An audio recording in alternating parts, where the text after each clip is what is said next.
Sex, drugs, rock and roll.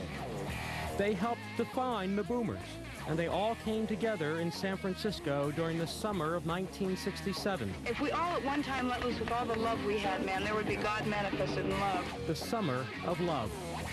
Next.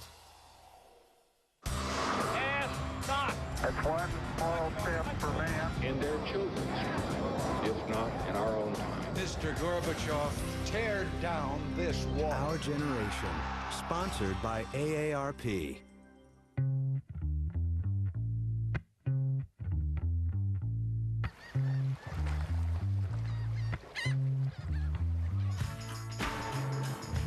I'm at the corner of Haight and Ashbury. During the 1960s, this intersection was at the heart of a cultural revolution that would transform America. Today, we're going to find out why so many members of our generation flocked to places like this, what it meant to them then, and what it means to them today. They declared the summer of 1967 the summer of love. Whenever anyone says the summer of love, that translates into that incredible time period in San Francisco when there was a creativity that constituted a magnet for young people all over this globe. We had hundreds of thousands of people coming to the Haight-Ashbury who were all seeking this new vision of what society could be. The Summer of Love actually began in the winter of 1967 with the so-called Be-In that took place here on the afternoon of January the 14th. Between 20 and 30,000 mostly young people came together for the event on the now famous polo field of Golden Gate Park. It was called the Human Be-In and a playful tribute to sit-ins of the early 60s. This one event not only set the tone for the Summer of Love, but for the entire counterculture movement. It was amazing. Hundreds and hundreds and hundreds of people. The smell of incense in the air. Very colorful, you know, lots of interesting people to look at. I remember specifically not believing there were so many hippies. We were all just amazed at how many of us there were. Hari Om Namo Shiva. Hari Om Namo Shiva. Drop out of high school, drop out of college, drop out of graduate school. Timothy Leary was a Harvard psychology professor who famously advocated experimenting with LSD. Drop out of junior executive. His words that day became the rallying cry for the hippie generation. Turn on, tune in, drop out. Timothy Leary, what he was saying was, go for it. Don't get stuck in your parents' mindset. Press coverage of the Human Be-In and other happenings in early 1967 reached across the country, even across the sea. In America, the hippies have invaded San Francisco. These latest rebels against society, most of them well-educated and from well-to-do families, have a simple message for the world. Love, they say, can cure all mankind's problems. The hippies even had their own theme song. If you're going to San Francisco, be sure to wear some flowers in your hair. As word spread, more and more young people across America grew their hair long and donned hippie garb. And when school let out in the summer of '67, many headed straight for San Francisco. To understand why they came, I met with Charles Perry, an author and former hippie himself. So, Charles, we're standing, this is the famous corner of Haight and Ashbury. Tell me, of all the places in America, why did this spot right here where we're standing become the epicenter of the counterculture? It was gorgeous. The Panhandle Park was nearby. You could go into Golden Gate Park, and it was dirt cheap. I mean, this place was becoming a sort of a glamorous-looking slum, and so people were aware of it, and that was the intention. They wanted to bring it to the attention of the rest of the world because they thought this peaceful way of life would take over the world and solve all our problems. In order to infuse clarity and positive information into the public consciousness, the Haight-Ashbury community has created the Council for a Summer of Love in San Francisco. Haight-Ashbury's hippie community even formed a special council to oversee the job of solving the world's problems through love. We ask all who come here to come here in love, and we ask all who meet all men with love. If we all at one time let loose with all the love we had, man, there would be God manifested in love right there. The Haight-Ashbury district of San Francisco, the last 18 months has seen a tremendous increase of the so-called hippies. Stone high as on LSD. Trip is an LSD experience.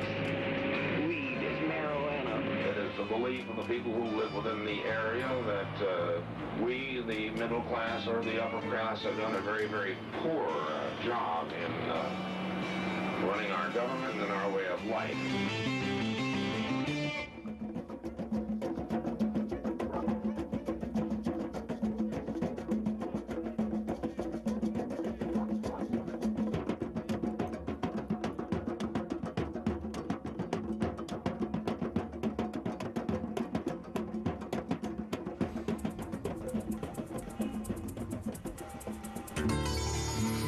I realized, looking around here, that this is very different. There were no Gaps, there were no Ben & Jerry's back in 1967. But if we walk down the street, can you bring me back to what it was like back then? I'll do my best. Now, we stopped in front of a, looks like a typical pizza place here. Now, what's unique about this place? Well, that mushroom there, maybe that's a magic mushroom. It's the first time anybody put together a shop that would sell all sorts of things that acid heads would be interested in. Incense and cigarette rolling papers and paisley fabrics and sitar music records. Now, this is a funky looking place. Was this around back in 1967? The Oracle had its offices upstairs. The world's first psychedelic newspaper, which covered news from a cosmic angle. What's a cosmic angle? Not very much news. Ernie Mayorga, a former hippie who eventually became a bank vice president, helped me to understand why the hippie movement was growing. I think a lot of this was a spin-off of distrust of what was the establishment. The Vietnam War was raging. I mean, we saw friends, relatives going off to fight in Vietnam, and some of us felt this isn't right. By 1967, there were nearly 500,000 American soldiers in Vietnam, and public support for the war was quickly eroding. In the 60s, the catalyst being the Vietnam War, the draft.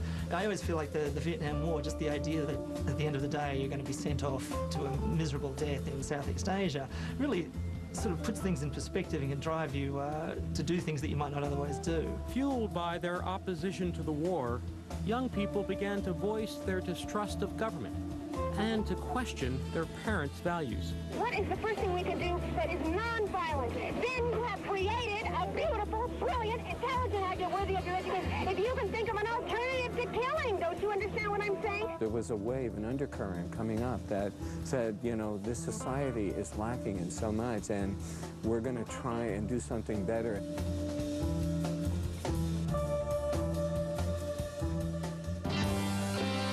Coming up, I go to one of the greatest temples of rock and roll. Jimi Hendrix, Janis Joplin, Jefferson Airplane, and the Grateful Dead all stood right here on this stage. And later, the dark side of the Summer of Love. There was murders in the street, the stores got robbed. By 1969, Haight Street was boarded up.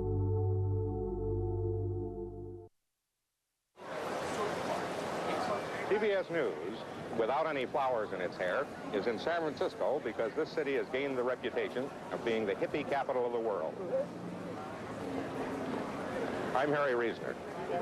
We're asking whether any central idea unites the hippie colonies in this and other cities, whether they have anything to tell us. Some of the most colorful characters in the Summer of Love spent a lot of time in this rambling home in the Haight-Ashbury district. I went to meet the current owner, who's kept sort of a shrine to the time inside. Wow. Jeez. It's like a time warp. Look at this place. Yeah, this is how my bedroom looked when I was a little kid.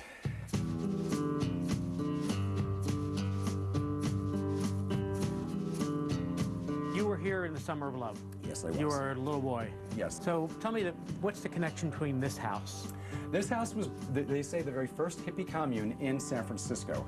They documented in this book the electric Kool-Aid acid test. Sure. The now classic book by Tom Wolfe chronicled the famed cross-country acid-fueled trip of novelist Ken Kesey and his merry pranksters. Ken Kesey frequented this house. Kenneth Anger, the underground filmmaker. Bobby Beausoleil, who was one of the Manson family, lived in this house. There's some pretty interesting things I've saved over the years. These are the old copies of the Oracle newspaper. The hippies used to sell these out on the street. It's a map of Haight Street that shows all of the different psychedelic stores and head shops that were on Haight Street. Pictures of the Grateful Dead playing in Golden Gate Park. And then I also have the old 1967 phone book, and you could look up, and she wasn't famous yet. There she is, Janis Joplin, 122 Lion Street. We've got Jerry Garcia in there. Where's your phone? I'm going to call this number.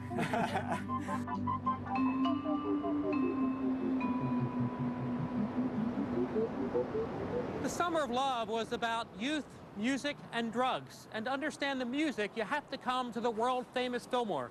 So come on with me. We're going backstage. Music was not just entertainment for the counterculture, it was the counterculture, and the Fillmore seemed like home. This is the famous stage at the Fillmore. It's a little higher, a little bigger than it was before, but in 1967, Jimi Hendrix, Janis Joplin, Jefferson Airplane, and the Grateful Dead all stood right here on this stage. Don't you want somebody to love? Don't you need somebody to love? I think that in music, particularly, there was an emphasis on doing something really good, really different. There was that sense about these artists, like, this is where we get the truth. You know, these are the people who are speaking to us. So you excited to be playing at the Fillmore? Absolutely. This is one of the most legendary venues in the country. I mean, the history of rock and roll is played on that stage. So to even get a chance to step on the stage is a big deal, let alone play on it.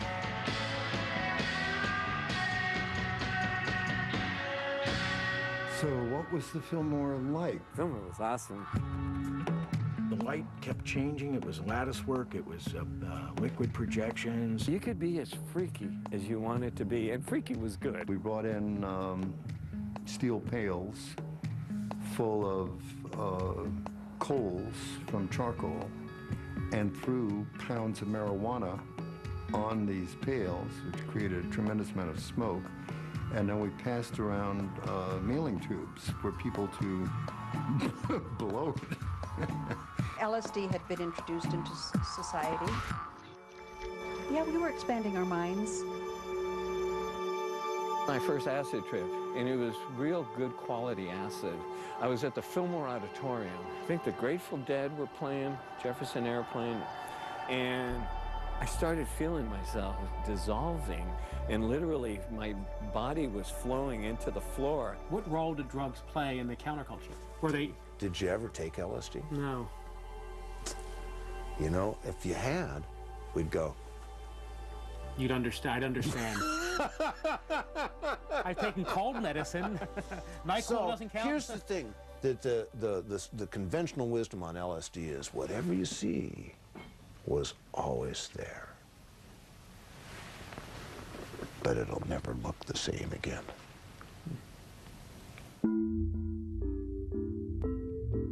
How long is he going to be out?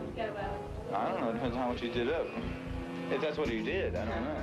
I think he's tired, man. That's a bummer when you shoot. Haven't you ever been so tired you were just like that? And the problem with any counterculture movement that's fueled by drugs is that it progresses to the dark side. We were playing with very dangerous forces. We didn't realize how dangerous those forces were.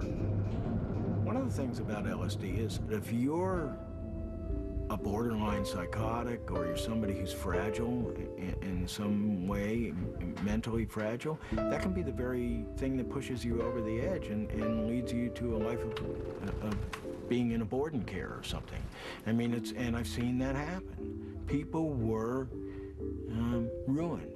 It is sad, frankly, to think that so many years later, so many bad things happen to so many human beings that were a part of that glorious time. The 1970 overdose of Janis Joplin was one of those bad things. It revealed the dark side of the hippie fascination with drugs. When Janis Joplin died, she was the queen of the hate. She was the one we were the closest to. Jimi Hendrix, Jim Morrison. All these great musicians started dying. All that great talent of the 60s started dying, and then you realize, well, now this is getting out of hand. Up next, the summer of love ends and darker forces take over. All of a sudden, there were a bunch of homeless, hungry, young people. Our Generation, 1967, April 28th. Boxer Muhammad Ali refuses military service. June 1st, the Beatles release Sgt. Pepper's Lonely Hearts Club Band, one of the most influential albums of the rock era. October 2nd, Thurgood Marshall is sworn in as the first African-American justice of the Supreme Court. The counterculture movement that had been born in San Francisco in 1967 spread to cities and towns across the country by the following year. But in Haight-Ashbury itself, the summer of love was quickly transforming into a winter of discontent. Unfortunately, the huge crowds of people that made the Haight such an exciting place also made it kind of a burdensome place to be. I mean, the sidewalks were just crowded. And the problem was that it overwhelmed the resources. I mean, it was thousands of people. The streets were bumper to bumper. Which was a real shock to the nervous system of this city because all of a sudden there were a bunch of homeless, hungry, young people. Some people started taking speed, and that just made things worse. Speed.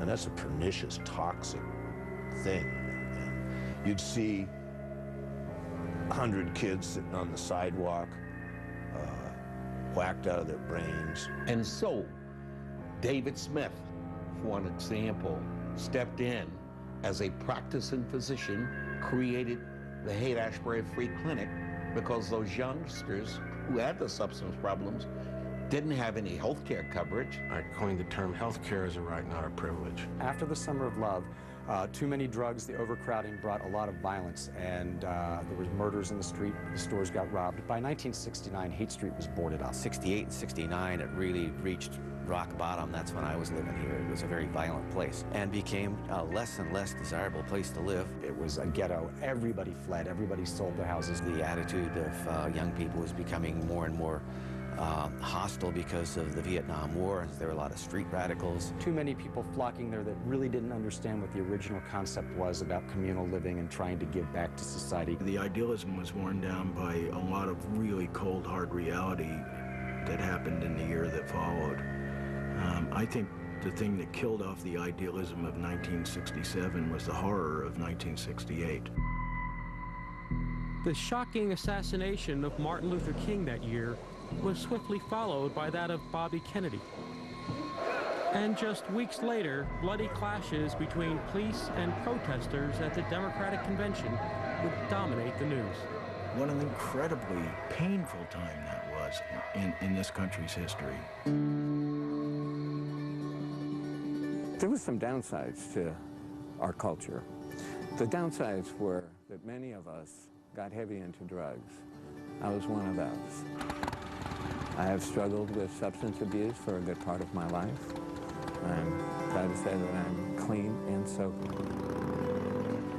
There's a good and a bad that came out of all of that. The tremendous advances made by people of color, by women, people with different sexual orientation. So we had something right back then. And I think it was the right direction that we pointed the culture in. At its heart, what the counterculture was about was creating a sense of community. And in some ways, some of the institutions that were created here then still exist today. The one that really survived is right behind us, the Haight-Ashbury Free Clinic. I remember going in here to get shots myself that summer of '67, and it actually expanded. It started the whole idea of a clinic that was free and they didn't ask you a lot of questions and so on, which has spread around the country, and it actually has several branches in the Bay Area. So it's the real enduring success of the Haight-Ashbury. How do you now, looking back on it, deal with both the good and the bad? You know, I am nearing the end of my life cycle at 65, but it's been a good ride. Maybe strange at times. And I think most of us who were here that year in the Summer of Love never lost that feeling. It was something we carried in our hearts, our soul. It was an expression of love. It was an expression of peace. And we all took that with us.